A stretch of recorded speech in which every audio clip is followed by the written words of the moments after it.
कहते हैं शिव जी अपने भक्तों को कभी निराश नहीं करते। शिव जी को सच्चे मन से जो भी बुलाता है वो उनकी किसी न किसी रूप में आके अपने भक्तों की मदद करते।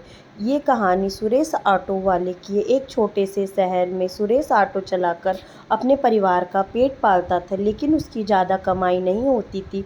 उसी के कमाई से बस राशन खरीद पाता था और शिव जी के पूजा के लिए फल फूल खरीद के पाता था। वो शिव जी का बहुत ही बड़ा भक्त था। रोज़ मन लगाकर पूजा करता, मंदिर जाकर बोलता जय भोलेनाथ, जय शिव शंकर। दुनिया में बुराइयों को ख़त्म करना, अच्छे लोगों का दुख दूर करना, दुखियों का दुख दूर करना।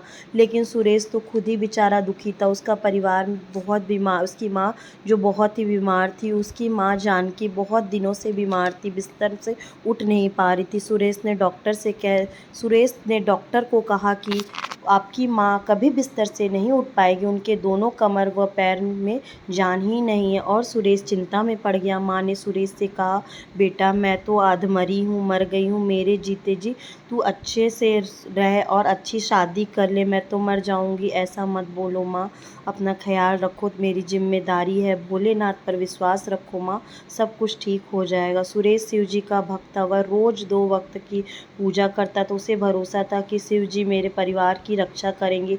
हे शिव शंकर, मेरी माँ को ठीक कर दीजिएगा। इस दुनिया में मेरी माँ के सिवा कोई नहीं है।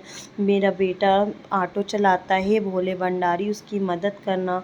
और मैं बिस्तर में पड़ी हूँ, जा बेटा तू शादी कर ले, तू अपनी ज़िंदगी अच्छे से जी ले और मुझे भी संभाल के रखा है। सुरेश इस सब बातों से सहमत था। वो सोचा कि मैं क्यों ना शादी कर लूँ। सुरेश ने इस बात से सहमत होकर उसी गांव में रहने वाली सावित्री से अपना ब्याह कर लिया। शादी भी हो गई और 1 साल के अंदर उन्हें एक बेटी भी पैदा हो गई। उन्होंने अपनी बेटी का नाम सिया रखा था, लेकिन पैदा होने के 6 महीने बाद ही अचानक सिया अजीब सी हरकत करने लगी और वह ठीक से अपना मुंह भी नहीं खोल पा रही थी और दोनों पैर उसके टेढ़े मेढ़े से हो गए। सावित्री अचानक डर गई और बोली, देखिए ना हमारी बेटी को क्या हो गया, देखिए ना हमारी बेटी को क्या हो गया। सुरेश ने कहा, सिया को डॉक्टर के पास दिखा देते हैं। और उन्होंने डॉक्टर के पास ले गए। डॉक्टर ने कहा कि यह बीमारी है जो आपकी माँ को है, वही आपके वंश में है। तब सुरेश ने कहा, डॉक्टर मेरी बेटी तो बहुत छोटी है, इस बीमारी को ठीक नहीं किया जा सकता। डॉक्टर ने कहा, ठीक किया जा सकता है, लेकिन उसका भी एक ऑपरेशन करना पड़ेगा और 3 महंगे महंगे इंजेक्शन भी लगेंगे। सुरेश ने कहा, कितना डॉक्टर? तब डॉक्टर ने कहा, वही 8 से 10 लाख रुपए तक के लगेंगे। सुरेश के तो होश उड़ गए और 10 लाख रुपए सुनकर सावित्री भी डर गई। सुरेश से कहने लगी कि पूरी ज़िंदगी भी हम मेहनत कर ले तो भी 10 लाख नहीं कमा पाएंगे। सुरेश की माँ रोने लगी, कहने लगी कि सब कुछ मेरी वजह से हो रहा है, मेरी वजह से बीमारी पूरे वंश में फैल रही है। सुरेश कहने लगा, ऐसा मत बोलो माँ, भोले बाबा सब कुछ ठीक कर देंगे और उस पर मुझे पूरा भरोसा है। और पैसे इकट्ठे करने की पूरी कोशिश करने लगा। दिन रात ऑटो चलाने लगा, दिन रात ऑटो चलाने लगा। काम करने के बाद भी वो ज़्यादा पैसा इकट्ठा नहीं कर पाया। उसे अभी बहुत ज़्यादा पैसा कमाना था। एक दिन ठीक ठाक पैसे कमाने के लिए सुरेश जा रहा था ऑफिस में समय बिताने के लिए। बेटी ज़्यादा बीमार होने लगी। उसकी बेटी खून की उल्टियाँ करने लगी। खून की उल्टी होने के कारण सावित्री बहुत ही ज़्यादा डर गई और उसे अस्पताल ले जाना है। उसने सिया को ऑटो में बैठाकर सुरेश के साथ अस्पताल जाने लगी। डॉक्टर ने सिया का चेकअप करके बोला, आज शाम को आपकी बेटी को एक इंजेक्शन लगाना पड़ेगा, आपकी बेटी नहीं तो ज़िंदा नहीं रह पाएगी। एक इंजेक्शन की कीमत 2 लाख रुपए है। 2 लाख रुपए आज शाम तक लेकर आना ही पड़ेगा, आपको अपनी बेटी खोना पड़ेगा। डॉक्टर के ऐसा कहने पर लेकिन सुरेश को कुछ समझ नहीं आ रहा था। उसके ऑटो में एक शिवजी की मूर्ति लगी हुई थी। मूर्ति के सामने सुरेश हाथ जोड़कर रोने लगा, शंकर जी आज चाहे कुछ भी हो जाए मुझे अपनी बेटी को बचाना, चाहे मैं मर क्यों ना जाऊं, लेकिन मुझे मेरी बेटी को बचाना है, अपनी बेटी को बचाकर रहूँगा, बस आप मेरा साथ दे दो भगवान जी।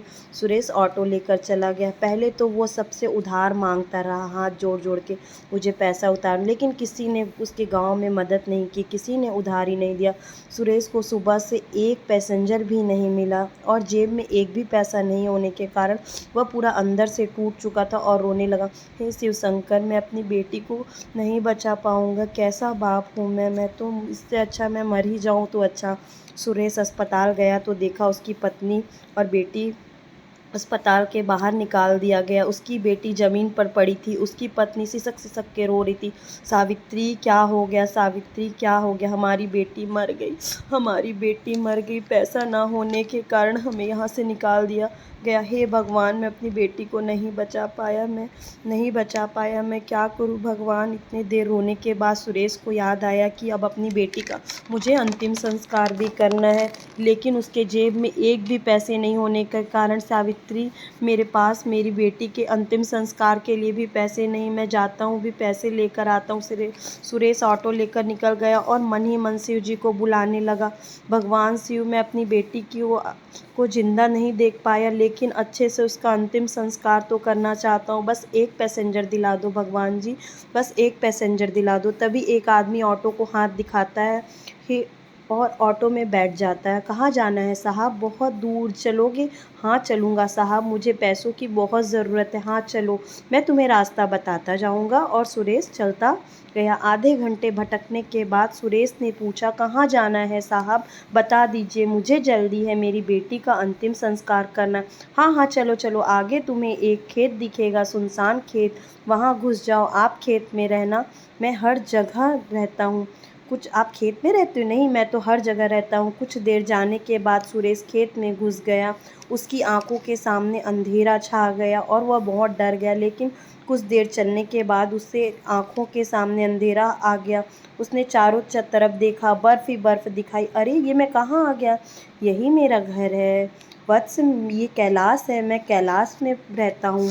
उसने पलट कर देखा तो शिवजी थे। शिवजी साक्षात उसके ऑटो में बैठे थे। सुरेश ने हाथ जोड़कर भगवान शिवजी से कहा, मुझे माफ़ कर दो भगवान, तुम्हारी सच्ची भक्ति ने मुझे तुम्हारे पास बुला लिया और इसीलिए मैं तुम्हें रास्ता दिखाकर यहाँ बुला लाया।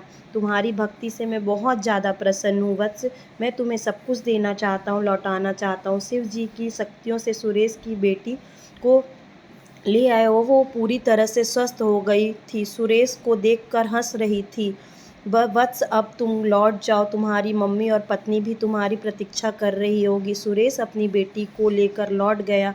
उसने अपने घर में के सामने जाकर देखा। उसने शिवजी को बहुत बहुत ज़्यादा धन्यवाद दिया। फिर उसने अपने घर पर जाकर देखा तो घर पहले जैसा छोटा ना रहा, अब तो घर बहुत बड़ा हो गया और सोना भी भर भर के था। उसकी माँ की बीमारी भी ठीक हो गई, उसकी माँ स्वस्थ हो गई। सब कुछ देखकर सुरेश की आंखों से खुशी के आंसू झलक पड़े और वह रोने लगा। सुरेश को सब कुछ मिल गया। उसने बड़ा ही शिव जी का मंदिर बनवाया और शिव जी को बहुत ज़्यादा धन्यवाद दिया और वहीं रहकर पूजा पाठ करने लगा।